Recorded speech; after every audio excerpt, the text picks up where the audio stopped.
Creative Babble. Hey guys, it's me, Javier.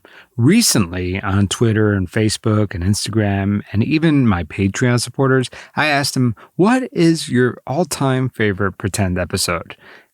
And as you can imagine, the responses were all over the place. But there was one series that stood out, and that was the Hijacker.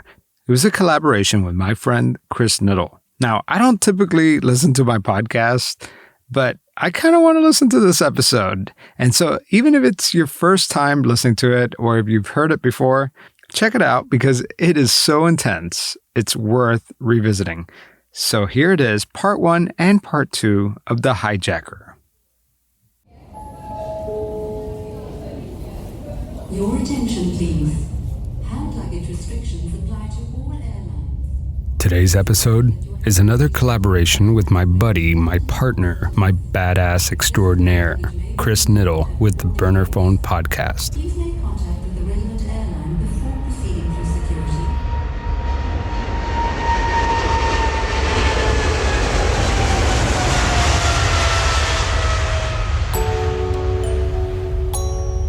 It's 1972. And you're slowly filing into an American Airlines Boeing 727 with 90 other passengers right behind you. A young man, going by the name of Robert Wilson, enters the plane. I was in the middle of the seat, about 7 or 8 aisles up from the back of the plane. He may sound like an old man now, but back in 1972, he was a fresh-faced 28-year-old dressed in a sports coat and yellow trousers. Oh, and his name wasn't really Robert Wilson. It was Martin McNally. He wasn't a businessman either. McNally was here to hijack this plane. I'm Javier Leiva, and this is Pretend Radio. Stories about real people pretending to be someone else.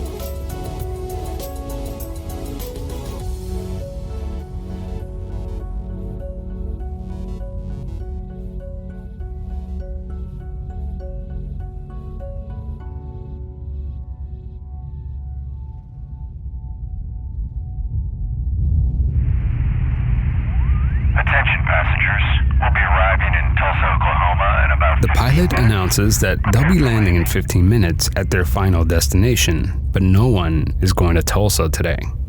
McNally is going to take control of this plane and jump out of it with $500,000. But there's still time to call it off, right? Who am I kidding? It's too late for that. So I sat there and I was thinking to myself, well, kid, this is it. You're either going to do the job now or you can forget about it forever. Pump up your nuts and get it done, or you're going to have problems when we land in Tulsa, because you're going to have to get off the plane and you're going to have this weaponry in your attaché case, and they may have metal detectors there in Tulsa. So after thinking that over very quickly, I asked the fellow that was sitting next to me, I said, where's the restroom in this plane? He said, it's in the back on the right-hand side. Men part in the back on the right-hand side. I said, okay. So I leaned down and picked up, very, very gingerly picked up my attaché case. That thing weighed about at least 20 pounds, maybe more. McNally makes his way to the bathroom. Once inside, he pulls out a shaggy brown wig, sunglasses, and a submachine gun, also known as a grease gun.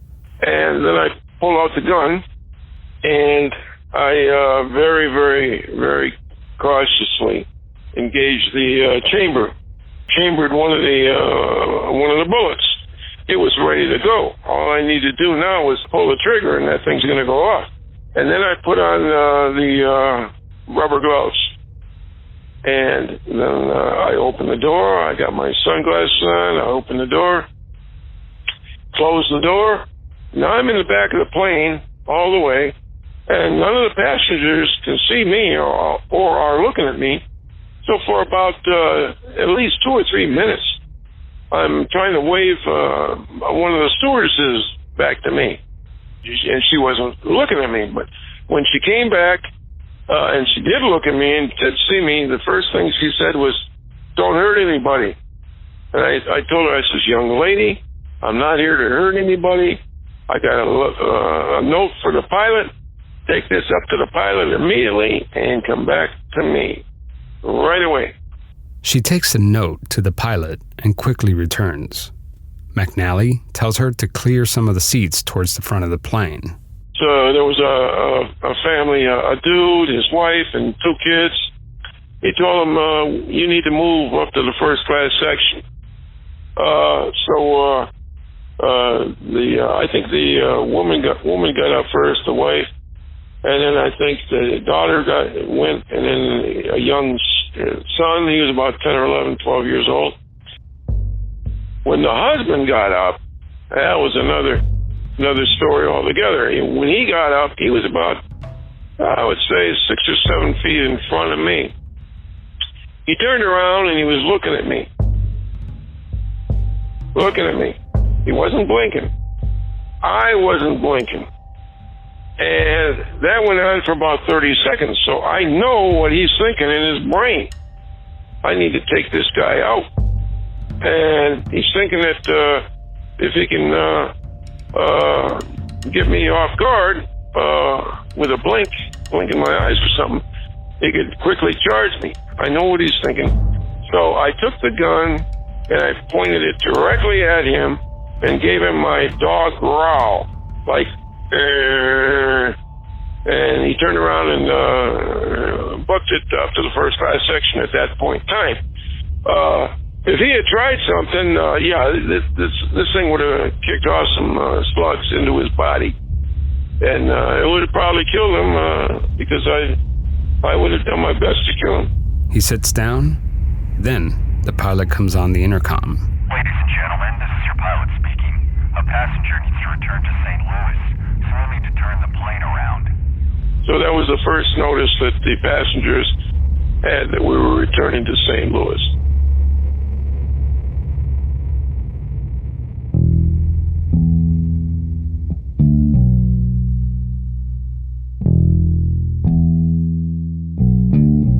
I had a good upbringing. My father was prosperous in the shoe business, and he provided everything for the children. Of all the kids, I was the only one that was the black sheep. McNally dropped out of high school and enlisted in the U.S. Navy, where he worked on aircrafts as an electrician. After being discharged from the Navy, he moved back to Detroit and needed money.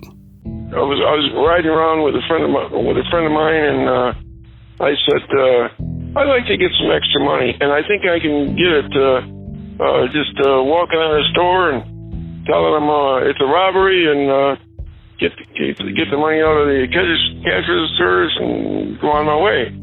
So, without giving it a second thought, McNally walks into the store and asks to buy a pack of cigarettes.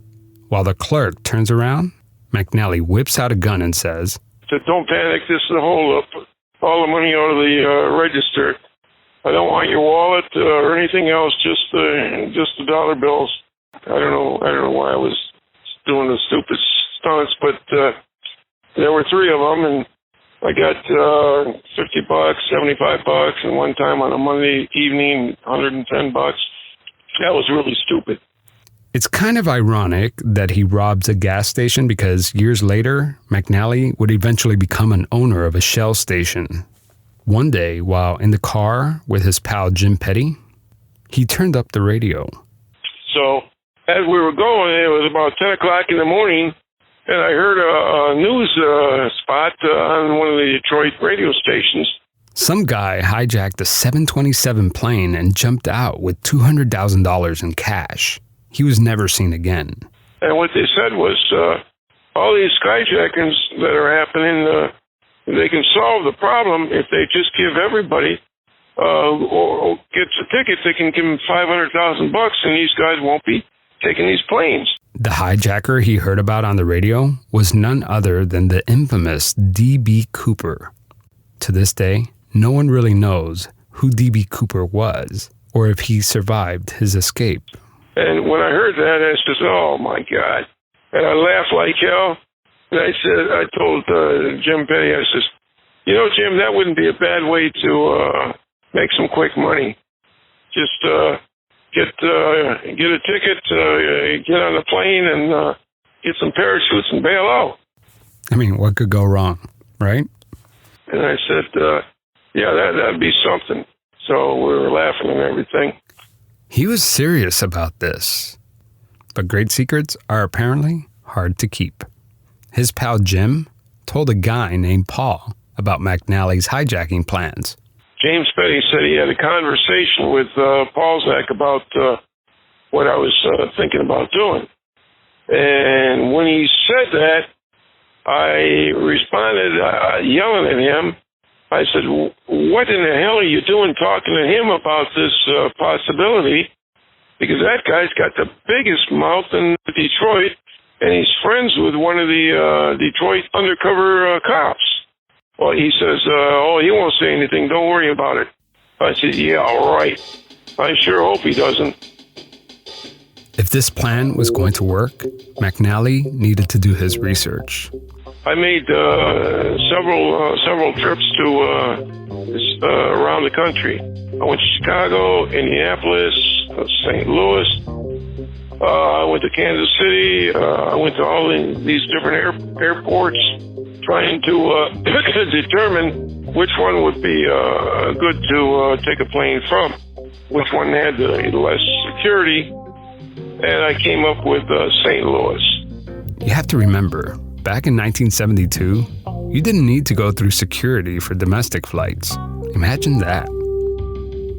There's just one tiny little problem with this plan.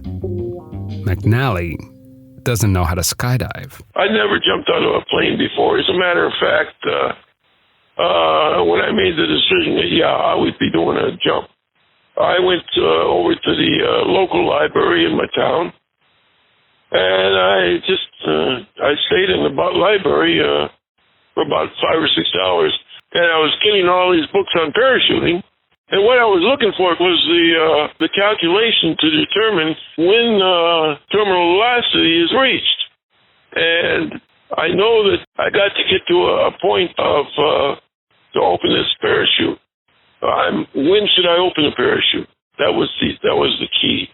And I came to the conclusion that from 10,000 feet at 300 miles an hour out of the plane, I would have to delay the opening of the chute approximately 15 to 20 seconds to reach a speed that wouldn't blow out the panels. And as soon as I came to that, it's an algebraic equation. As soon as I came to that, I took all the books and put them back in their place, and I said, that's it. Now I know how to delay the chute and get it open properly. Next step, he needed a partner. He asked several people, and they said no. And the guy that did agree was Walter Pelikowski of River Rouge, Michigan. First of all, I needed a gun. I'm going to do a score. And he said, I got a gun. So I said, I'd like to see it.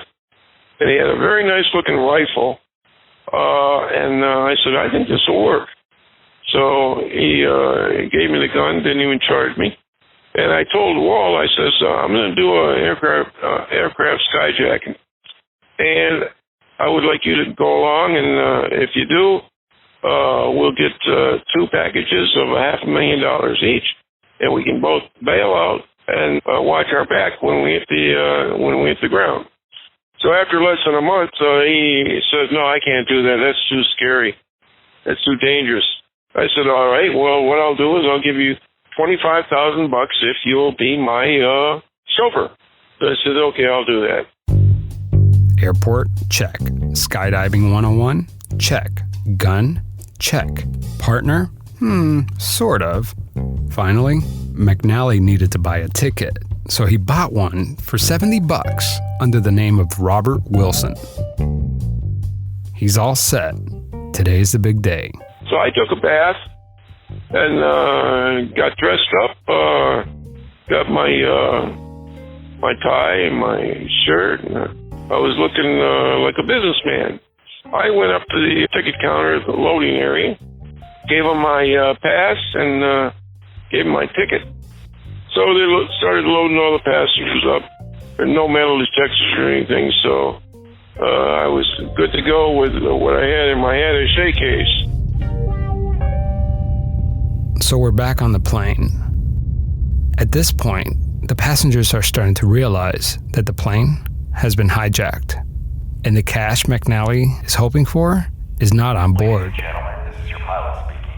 So they need to land in St. Louis and negotiate a new plan. Oh, while we're on the ground, I told the stewardesses, I said, we got to get rid of some of these people. We got too many people on this plane. So let's get rid of all the people, all the women and children right now. All the women and children's got to get off the plane. And you can tell the pilot that he can announce that if anybody's got health problems, heart problems, or taking medications and so forth, they can get off too. So what came over the intercom there going to all the passengers was that the pilot said, anybody who's got heart problems, they can go too. Get up and go too. Well, let me tell you something, Chris. Everybody, 100% of the people on the plane stood up and were ready to book out of the plane. I jumped out of my seat. I must have jumped 4 feet in the air. And I was screaming, sit down now. So everybody sat down. Stewardess came back to me and I said, listen, you go up there and you tell that pilot if he pulls another stunt like that, I'm going to come up and I'm going to throttle his ass. You know? No more fun and games. Don't be pulling any more stunts. So I says, we still got to get some people off this plane. All the women and children. And I want to keep about 15 healthy, able men on this plane. So you go ahead and make your choices here, but I want 15 men left on this plane. Is that clear? She said, okay, yeah, all right. So that's what she did. We unloaded the plane with all these people. We had about 15 of them.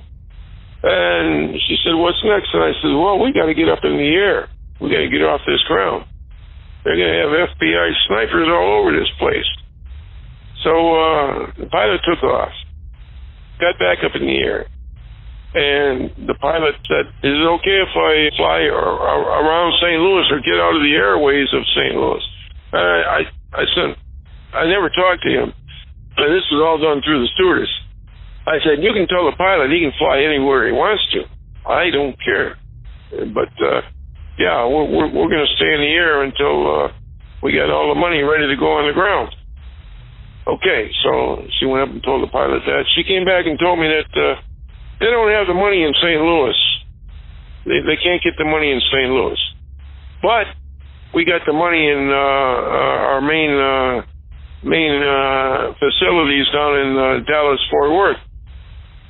So is it okay if we go there? And I says, young lady, you can go anywhere you want in the world, but we need to get the $500,000. Remember, this is the early 70s. $500,000 was really worth more like $3 million today. So as we're going, the pilot went full speed. As we're going like that for about 5 or 10 minutes, the stewardess comes back again and tells me, yeah, we're able to get the $500,000 in St. Louis. I said, oh yeah? What happened to the $100,000? That was all they could get. I said, now they got $500,000. Well, let's go back to St. Louis and get it.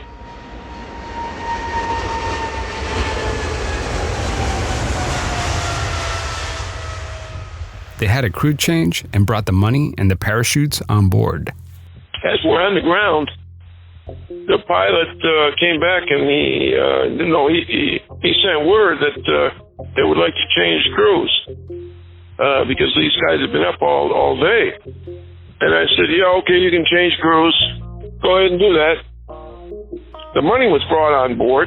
He brought in a sack of the money, a mail bag, and I opened it up and I looked in the bag, and in the long package it had all the $20 bills. I think there were 9,500 $20 bills. And in the small package, I think there were $100 bills. And $100,000 bills were all new and serialized. So, yeah, that would have been hard to spend those bills. They bought the parachutes on. We got rid of the first crew and brought in a second crew. And on the second crew, they had put an FBI agent as the flight engineer. Now, as we're on the ground making all these changes with the money in the parachutes, I suspected, and I was right, that they had brought in a weapon through the window of the cockpit. The pilot had brought in a pistol. And that pistol was meant to kill me if they got a chance. It's now about midnight, and they're ready to take off again. This time, with the money. The pilot starts rolling, starts to give it the gas, throttling up, and then he stops. And he says, there's a truck on the runway, there's a vehicle on the runway. We're going to have to wait. And he says, oh my God, it's going to hit us. So, yeah, this, as it turned out, it was a brand spanking new Cadillac run by some guy named Hanley out of St. Louis. You heard right. As they were trying to take off, a car comes out of nowhere and crashes into the plane. Apparently, this David Hanley guy was watching the hijack on the evening news while downing a couple brewskis at the airport lounge. With the help of some liquid courage, he got into his Cadillac convertible and drove through the airport fence and smashed into the wheel of the plane at 80 miles per hour. And he was drunk as a skunk, drinking and getting drunk and everything. So he stood up and announced to the people that you keep watching this TV, you're going to see something that's going to shake the world. When the Cadillac hit the nose gear, it pushed me and my seat up about a couple of inches. And when it hit the main strut, I moved up again. So I had two bumps on this. But when that happened, I jumped out of my seat and I says, get this fucking plane in the air. I don't need any bullshit. Get it in the air. I was telling the stewardess that. So the pilot came on the intercom and he says, we've been hit by a vehicle. We've been hit by a vehicle. We can't take off. We're going to have to do something else. So I sent word up to him. I says, you tell ground control that we need an aircraft, a 727, any aircraft on this tarmac, and we're going to take it. Whichever airline owns it, we're taking it. I want the tanks topped off and ready to go, and that's it. So the pilot came on and told them and so forth. So when they got the plane ready, this was taking some time. When they got the plane ready, the pilot says, "Where do you want this thing to park?" And I said, "Put it about 200 or 300 feet in front of us." So that's what they did. And I said, "We're going to have to make the change, and one of you guys is going to have to carry the package of money.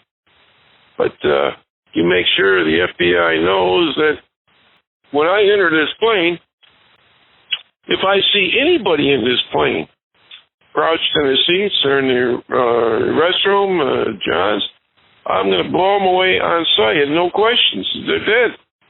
So you make sure the FBI know this." And they did, and we did the transfer. The flight crew went first.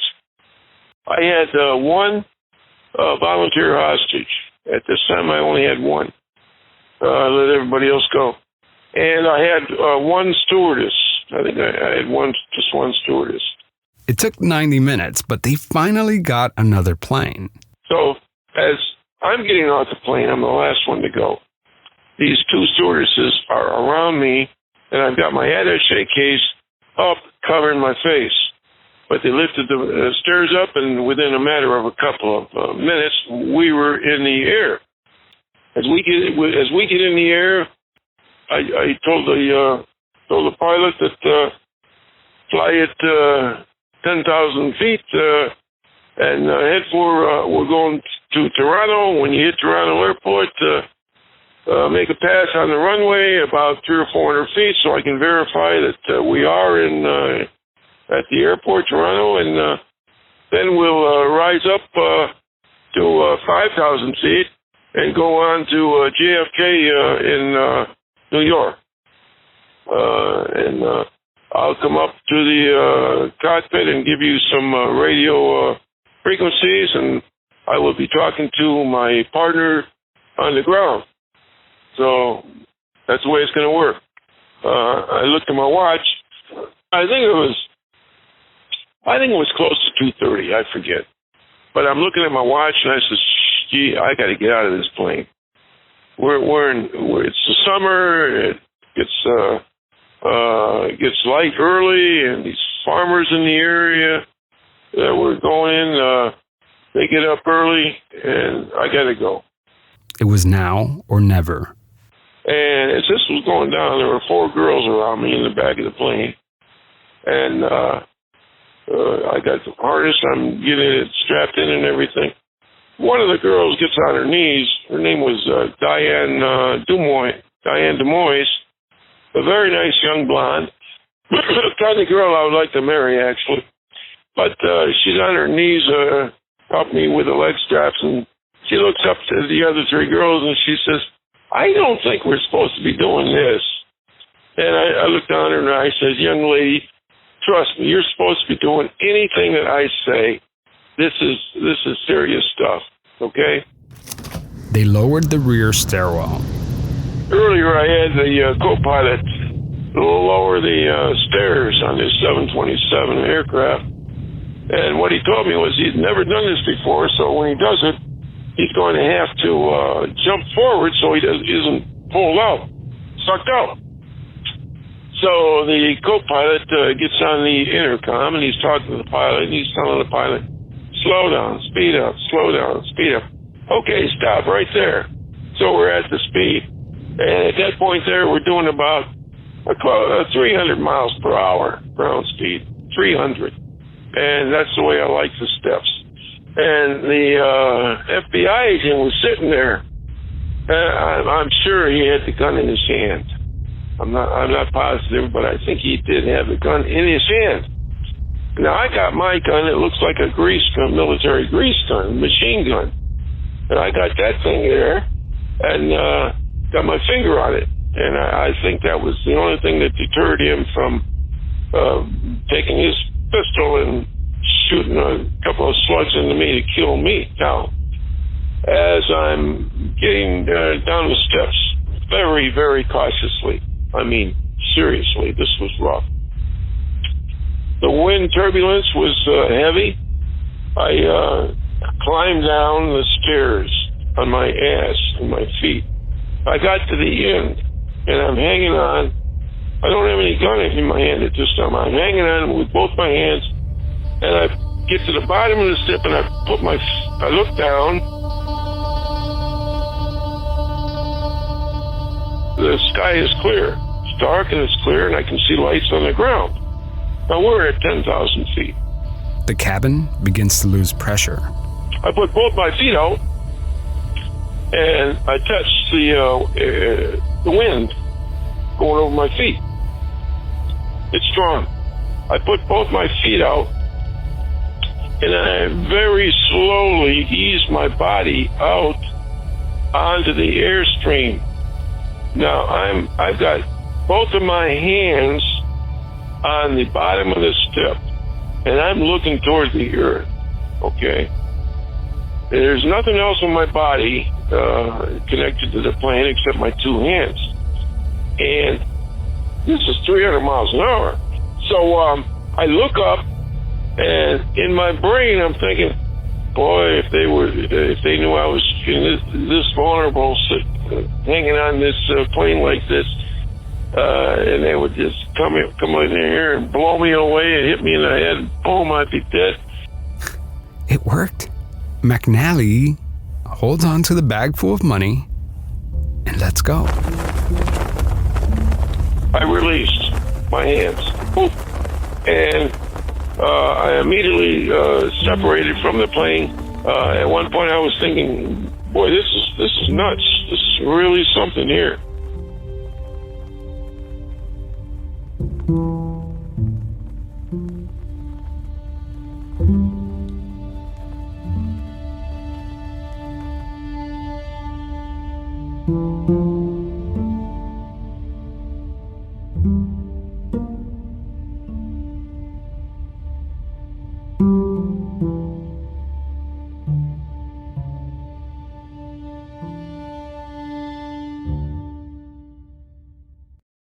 TIAA is on a mission. Why? Because 54% of Black Americans don't have enough savings to retire. So in collaboration with big-name artists like Wyclef Jean, TIAA released Paper Right, new music inspiring a new financial future. With 100% of streaming sales going to a nonprofit that teaches students how to invest. Stream Paper Right now and help close the gap.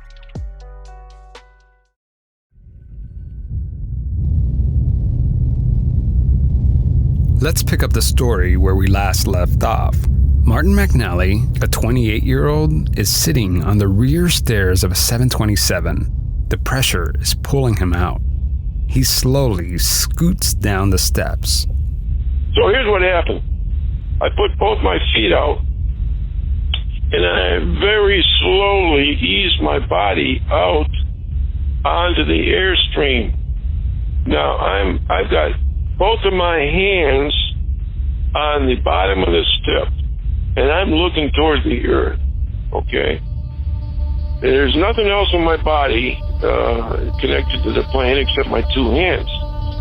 And this is 300 miles an hour. So I look up, and in my brain I'm thinking, boy, if they knew I was this vulnerable, hanging on this plane like this, and they would just come in here and blow me away and hit me in the head, boom, I'd be dead. McNally holds tight to the bag full of money and begins to free fall. I released my hands, boom, and I immediately separated from the plane, and I started to turn, and somehow my feet were going down to earth at 300 miles an hour. It's the middle of the night, and he has no idea where he'll land. Beneath him looks like water. Could it be Lake Michigan? This is all happening really fast. He remembers what he researched in those library books. From 10,000 feet at 300 miles an hour out of the plane, I would have to delay the opening of the chute approximately 15 to 20 seconds to reach a speed that wouldn't blow out the panels. He counts in his head. Somehow I got configured where I was facing Earth, and I was just flying down. At one point I was thinking, boy, this is nuts. This is really something here. I got to get to terminal velocity, which is about 130 miles an hour, before I can pull that chute. If he pulls the ripcord too early, the chute will just tear like tissue paper. I was getting ready to pull the ripcord. I moved my right hand in, and I left my left hand out. And because I left my left hand out, I spun. I went into a spin. And I'll tell you, it was a panic spin because, this is rough. What's happening here? And when it did come out, I was facing Earth, and it popped out probably 1 to 2 feet. And it came back up and slammed me in my face. It chipped my chin, a little skin bruise there, a little blood, and it blasted my eyes, both eyes, and they were bruised. McNally looks up at the canopy as it pulls him away from the earth. Then he looks down and he realizes that the bag full of money slipped out of his hands. And I looked down, and I'll be damned, I saw this package spinning. It was probably about 25 or 30 feet away from me at the time. But the package spinning, it broke away. I started screaming and hollering, and my legs were going every which way, and my hands were going every which way.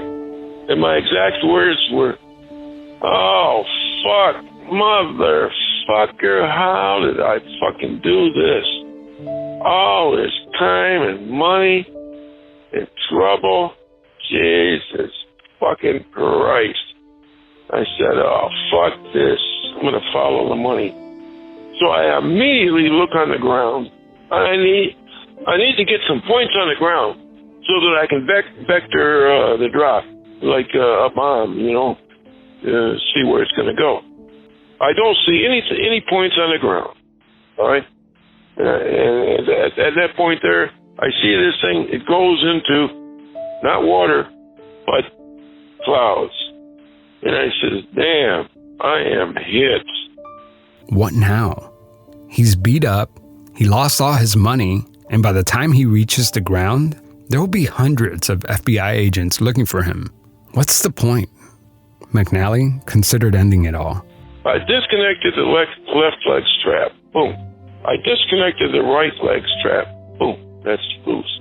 Now all I got to do is disconnect the chest strap and let myself fall, and I'll be dead in a matter of seconds. So I get the chest strap unbuckles, and I pull it about 2 or 3 inches out, and I says, "Well, wait a minute here. Wait a minute. The money's gone, but I'm still here.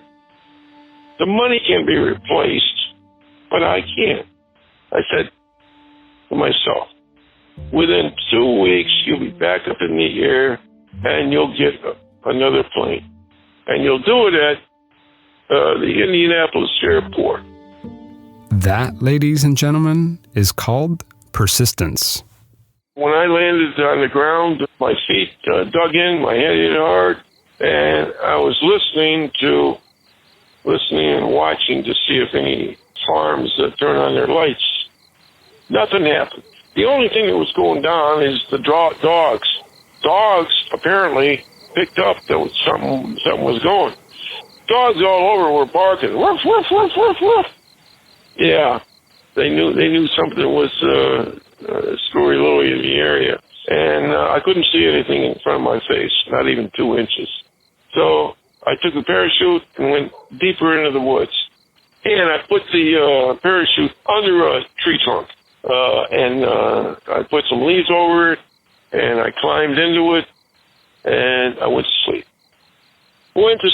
So what woke me up was a helicopter, the helicopter engine rotor, and this thing woke me up about 12 noon, and the shadow of this rotor went directly over me. And I'm thinking to myself, "Damn, these fuckers are Johnny on the spot.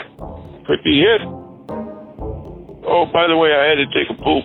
So I took a poop in the parachute and squished it in there. I figured if they find the parachute, that's my gift to them. They wouldn't like that. A shitty goddamn parachute.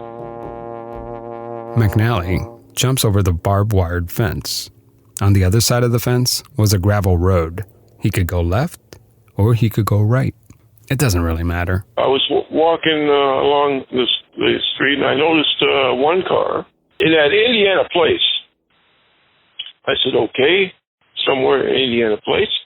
So I saw another car, Indiana plates. Okay, 2 cars in Indiana. That could mean something.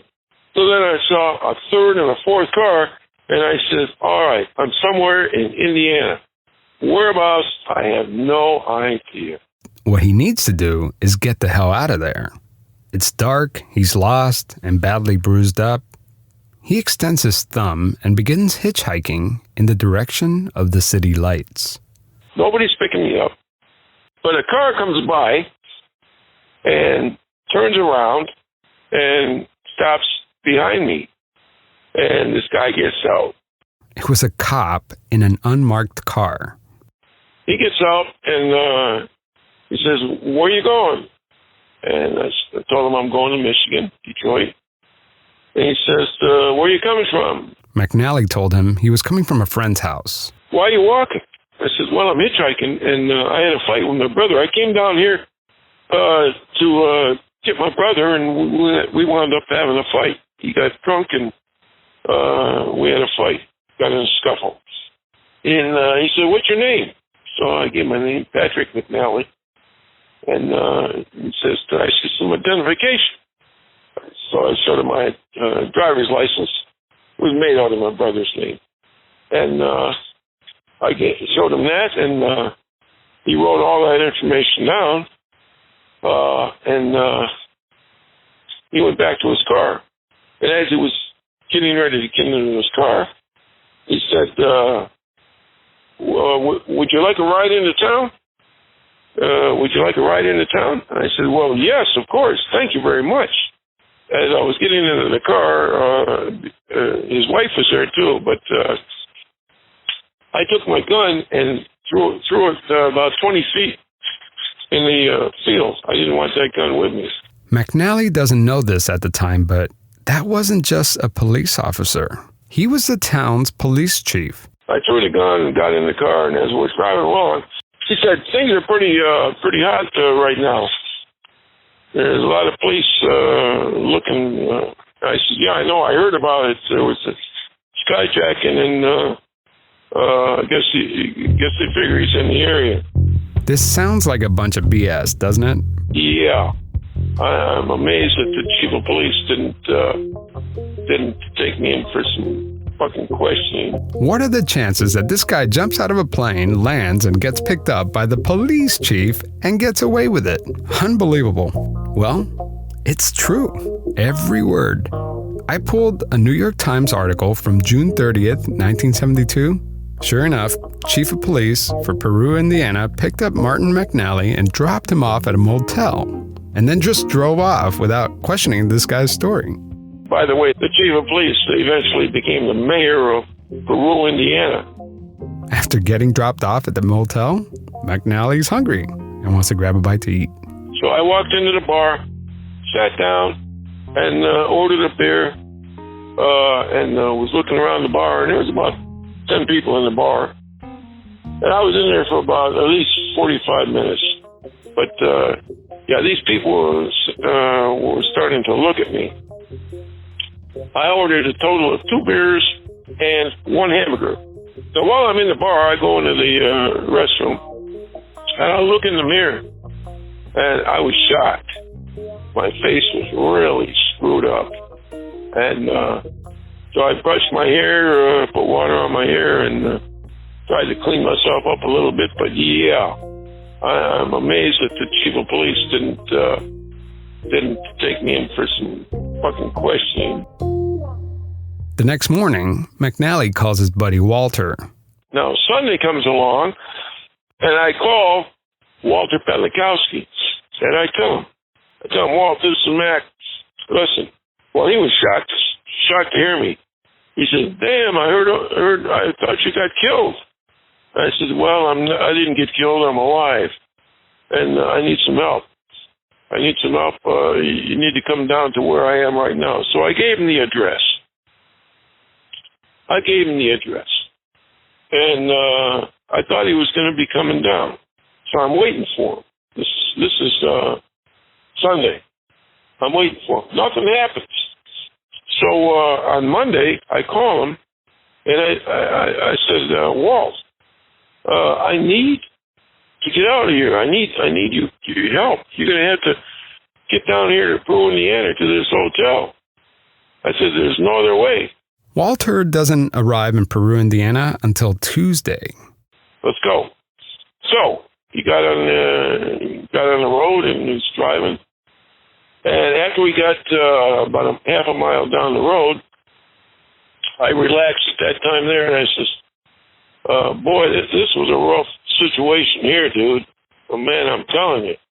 And I told him all about getting stopped by the chief of police. We got an I-70 going east, and that's it. The beat home. Take I-70 east and take that to I-75 north, and we're right into home stretch.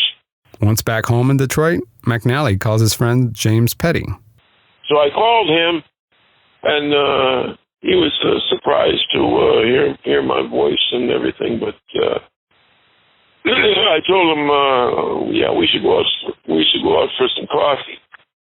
When we were done with our coffee, we went back to Petty's house, and he got out and stood on me in the front door area and looked at me and says, "Okay, Mac, I'll see you later."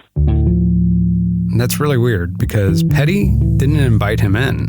Something was up. Now, this was unusual because on prior occasions, I would always go into the house and talk to him and his wife and sit down and relax for a little bit. But this was different. Unbeknownst to me, he had already had contact with the FBI. Balzac told the FBI, "You need to go talk to James Petty," and he gave him his address. So the FBI went to Petty, talked to him, and he denied knowing everything. He denied everything. But what happened is that James Balzac called his undercover contact in the Detroit Sheriff's Office. He called him and says, "I think I know who pulled that skyjacking in St. Louis."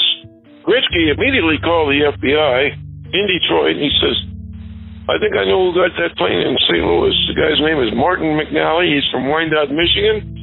So the FBI went back to James Petty, and at that point there, he says, when the FBI threatened him with the prosecution for being an accessory, he said, "All right, I'll tell you what I know."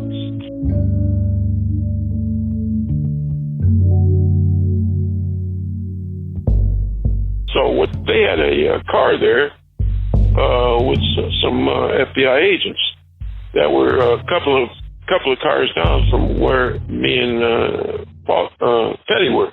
So I knew something was up at this time. And when I got to my house, I drove by really slow, and I looked in the driveway, and there was a car in my driveway. Well, I didn't stop at my house. I was going to keep going.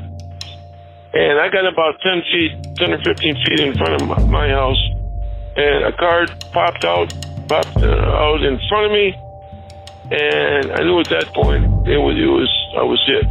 So the FBI popped out, and they had all these guns and pistols and everything else pointing at me, and there were a bunch of them, probably 20 of them.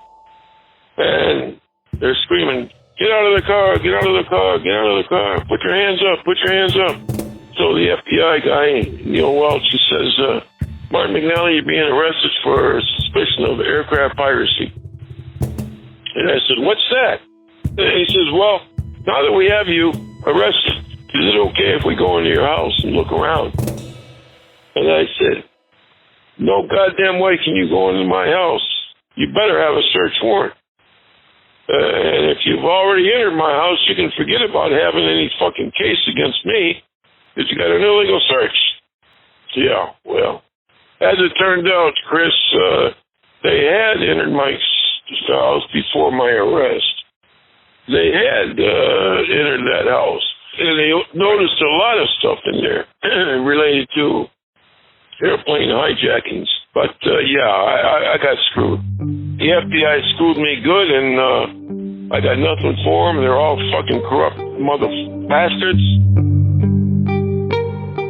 Okay, folks, there you have it. This is where the story ends. Just kidding. The story is about to get crazier, if that's even possible. McNally goes to court and is found guilty of air piracy and was given a life sentence, which at the time meant 30 years in prison. He's taken to a U.S. penitentiary in Marion, Illinois. This was the country's first supermax prison, which was the home to some of the country's most dangerous criminals. And as luck would have it, he shared a cell with another hijacker named Garrett Trapinell. This was a deadly combo. In January of 1978, he stopped by my cell. He says, "Mac, how would you like to leave here in a helicopter?" And I said, "Well, I'll tell you what, I'd like to do that, but I'll need to know more details. So Gary says, okay, we'll talk about this. Here's the plan. Trapnell's lady friend on the outside was a former Army staff sergeant. Her name was Barbara Oswald. She was in love with Trapnell. She'd do anything for him. The plan was for Barbara Oswald to commandeer a helicopter and break them out of prison. Hijacking got them in here. It was also going to get them out. So what happened? On May the 23rd, he had of this about maybe noon, 1 o'clock or so. But when he finished with the visit, he came in, I was in my cell, and he says, are you ready to go? I said, well, I'm always ready. When? And he says, tonight. I said, well, I guess so. So I knew this is going to be rough because the woman has to be 150% alert. Well, it's not like this. Barbara Oswald was a pro, and she knew her way around helicopters. While in the Army, she was an air traffic controller in a helicopter squadron.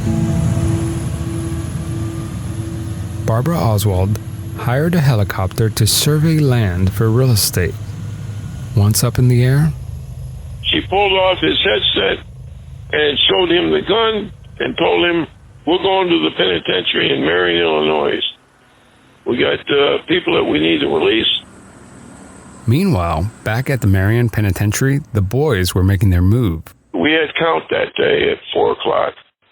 And usually after count, they have lunch, and then they open the yard.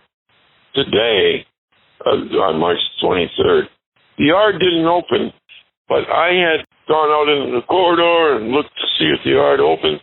I went back to Trav and I said, the yard's not open. I don't know what's happening. There's a delay about something. I hope we aren't dead in the water here. So I think it was about maybe 4:45 when the yard opened up. They're waiting with their heads up, turned to the sky. And at approximately 6 p.m., this helicopter came over the prison. I said, that's it. That's our ride. So I said, I'll give you the call when they make the run. And what happened is the helicopter turned south, and it was supposed to go south about 2 miles. And then it was supposed to come in at 5,000 feet and go south about 2 miles and then drop to 2,000 feet and come into the prison at full speed. Back in the helicopter? So the pilot disconnected his transponder so that he couldn't track the helicopter and started going to Marion. Now, when they got to Marion, like I say, they turned south and they went south about a couple of miles, and he turned around, heading back towards the penitentiary. And that's when he told Barbara, you need to open the door, Jimmy, it open, so that they can get in here. So did we land. Now, when Barbara looked to the left, she was going to open up the left door. He noticed that she was looking at the door, and she wasn't looking at the pistol. So he turned around. He released his controls on the chopper. He turned around in his seat and grabbed the gun, and the gun fired off a .44 caliber slug that went past his head, I believe, and blew a big hole in the door. So there's a big hole in there, and this chopper is out of control. I mean, there's a struggle in the air. And they're coming down fast. I mean, this is life and death. So Barbara says, that's okay, I got more weapons. So she leans down, it opens up her attaché case to get a weapon, and Alan Barklage takes her gun and unloads into her body. And I believe he hit her twice in the head, twice in the skull, and twice in the chest. So as this helicopter is coming in, he still continues to come into the penitentiary. Now, if he had just taken her dead body back to St. Louis, we'd have been okay. Probably, maybe. Remember, McNally has no clue what went down in the helicopter. They're only about 400 feet away from the penitentiary. And I flagged Crapnell and Kenny. I says, now. I screamed out loud. I says, now, move. So we started running fast as our little legs could carry us. And I'm telling you, we were running fast, but it felt like we were running slow in slow motion. But as it was, me and Kenny and Trap, we got into place, and I got on a yellow. I was standing on a yellow jacket. Okay, I was standing on a yellow jacket, and I'm jumping up and down, waving my hands to get the attention of the pilot, because he's supposed to come right over me and drop into this area. And there's sufficient area for the rotors. He can get into this area. So I'm jumping up and down. And after a short time, a couple of minutes, whatever, I hear the rotors turning down. And I said to these two dudes, I says, we got a problem. I think we've been set up here because that chopper is shutting down. I said, we need to get back into the yard. By the time they had an investigation, a couple hours later, they came to Trapnell and says, yeah, we this is over. And your girlfriend, Barbara Oswald, is dead out in a helicopter out front. This is a news report with the helicopter pilot, Alan Barklich. Alan Barklich flew helicopters in Vietnam, occasionally picking up wounded soldiers. Barklich had been hired by a woman to fly her to Cape Girardeau, but in the air she pulled a gun and ordered him to fly to the federal prison in Marion, Illinois. She wanted to pick up 3 convicts as part of a prison break. Barklich foiled the escape attempt by letting go of the controls, grabbing the gun and killing the woman, all in midair. It was a story reported all over the world. I would say the dominating thought that I have when I think back on that is there may have been a way to do that without shooting a person. That still bothers you? Right. Was there a way I could have done it? You know, could I have talked her out of it? It was a tragic situation. It shouldn't have gone down as it did.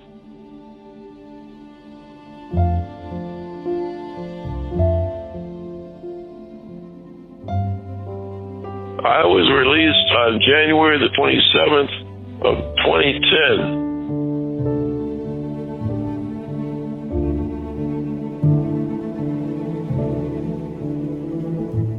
So, what happened to the bag filled with $500,000 that dropped out of the sky? A farmer in Peru, Indiana, found it. Now, he had a 20-acre bean farm. And his annual income from his bean farm was probably about under $10,000. Now, here's what happened on this. The old man was out in his bean farm, and he noticed this container, and he noticed it had AA on it, on the money bag. So this was about 10 o'clock in the morning. Okay, 10 o'clock, 10:30. So he doesn't call. He pretty much knew what it was. He didn't call the FBI or the cops. So the old man went out to the farm and watched over the bag. When the youngster got there, the youngster came out and looked at it. He opened it up, and he said, oh, you know what this is? This is the money they gave that skyjacker. And the old man said, yeah, I think so too. What should we do? And the youngster says, well, we better call the sheriff. So the old man said, okay. I'll tell you what, the old man had larceny in his heart. I'm sure if the youngster said, well, what we need to do is put this in a closet and not say anything to anybody about this and just see how this develops, because we may be able to get a big reward if we turn this in, or maybe we can just keep the money. The old man called the sheriff, and within a matter of minutes, They had FBI agents there. They had local police. They had the news media there. They were all over it. $500,000 in cash to the dollar. $500,000 turned in. Now, what happened is that a lot of the people who knew this family called them and said, "You stupid fucking people. You had money from God, from heaven, and you didn't have to turn this in. You could have kept it and kept quiet." And as it is, they offered you $10,000 reward, and what did you do? You refused to take it. You wanted at least 5%. So you got an attorney. And the attorney told you can't sue these people. That's gratuitous, and they don't have to give you shit. So they finally accepted the $10,000. But the wife of the old man told the media that this destroyed her family. I guess it would. Everybody knows you're retarded now. And the wife said that this destroyed the family. So the old man that actually found the package, he died years ago. I think he was about 62 years old at the time. But he's dead and gone, and the chief of police is dead and gone. The clerk in the hotel in Peru, Indiana, she's dead and gone. The judge that sentenced me is dead and gone. And most of the people involved in the case are dead and gone. And I'm still alive and cooking and happy as hell. And drinking my wine and my beer. And just loving life, loving freedom.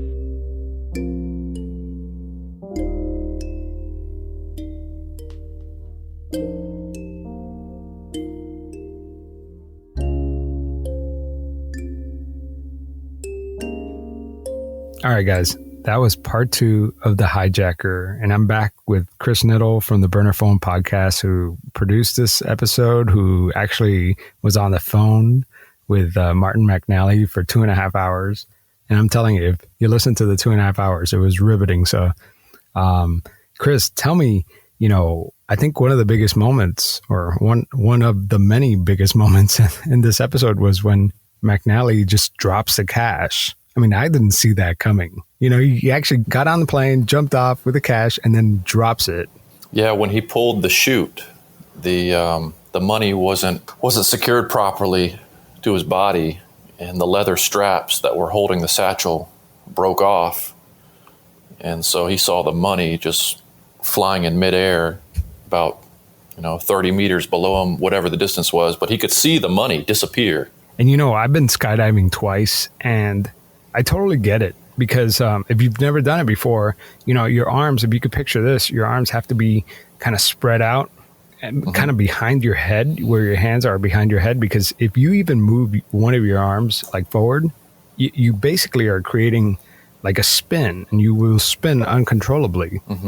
So I could totally see how that moment he just lost control of the cash. I mean, that must have been a horrible feeling. Yeah, I mean, imagine just all of the work and time and effort he put into pulling off this heist, only to see the money disappear. I can't imagine what he was feeling. Would you have taken the money? You know what I mean? No comment. Well, I'll tell you what, man. I've given this some thought, and I'm sure that everybody that listened to the episode probably asked themselves that same question, because it's fair, right? Money just fell out of the sky. Sure. And I got to tell you, man, I don't think I would take that money, just because it would be marked, or, it would just, with my luck, I would totally get busted, like a week later. Okay, so the next question I want to ask you is this Garrett Trepnell guy that was actually his inmate or his roomie in Marion Penitentiary. Like, tell me about this guy, because this guy has a fascinating backstory, right? Sure. Yeah, so Trepnell was a con man. He was a bank robber. He was a hijacker, just like McNally. And they became friends in Marion. And they schemed this escape attempt. It's funny because, I mentioned in the episode that hijacking got them in, hijacking's going to get them out. And so they cooked up the scheme with Barbara Oswald, which was apparently, Trepnell's girlfriend on the outside. But like these guys never met in person. They kind of formed this relationship while in prison, right? Barbara Oswald and Garrett Trepnell. I'm sure she was visiting him. I'm pretty sure she was coming in to visit him, but they fell in love, and he was a master manipulator, and he was able to convince her to hijack the helicopter. And that's crazy because you hear that all the time of like, you know, these like people falling in love with prisoners through love letters and stuff. But like this woman was willing to risk her life, you know, to break this guy out. But then we didn't even cover this in the episode, but it gets even more ridiculous because after that whole helicopter incident, what happened next? Right. So after Barbara passed away, Trepnell convinced Robin Oswald, who was Barbara's daughter, to do another hijacking. He told Robin that he was actually her father, and he manipulated her, and she believed it. And she was only 17, right? Yeah, so Robin, in the hijacking attempt, it was December 21st, 1978, and at 17 years old, she hijacked a TWA Flight 541, and she demanded for Trepnell to be freed. And she had dynamite strapped to her body.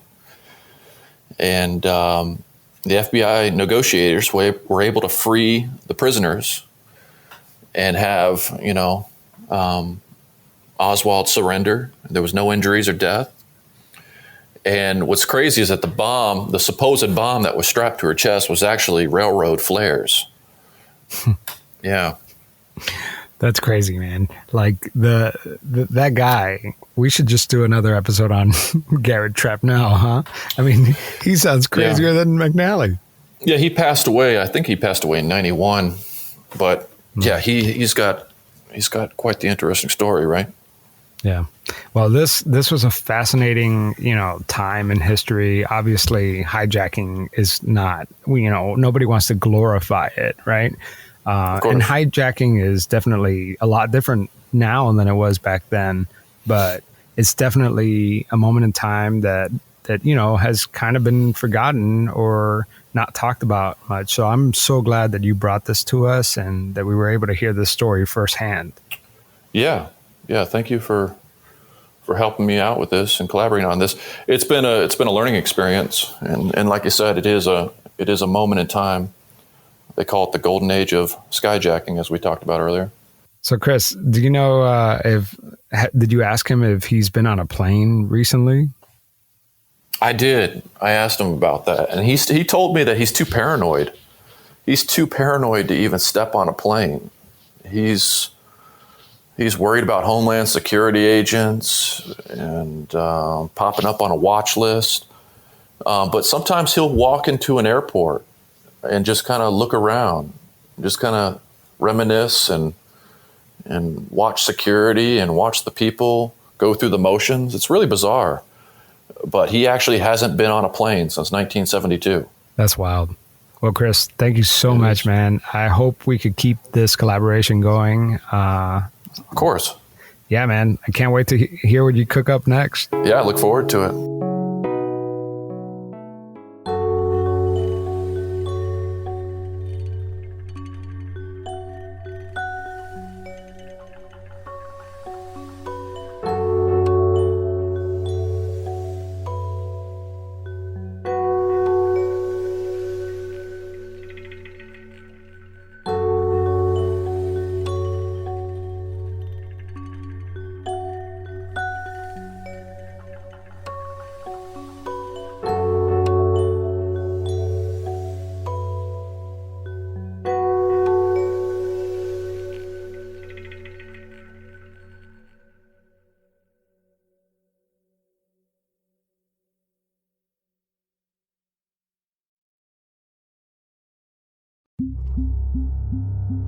Creative Babble.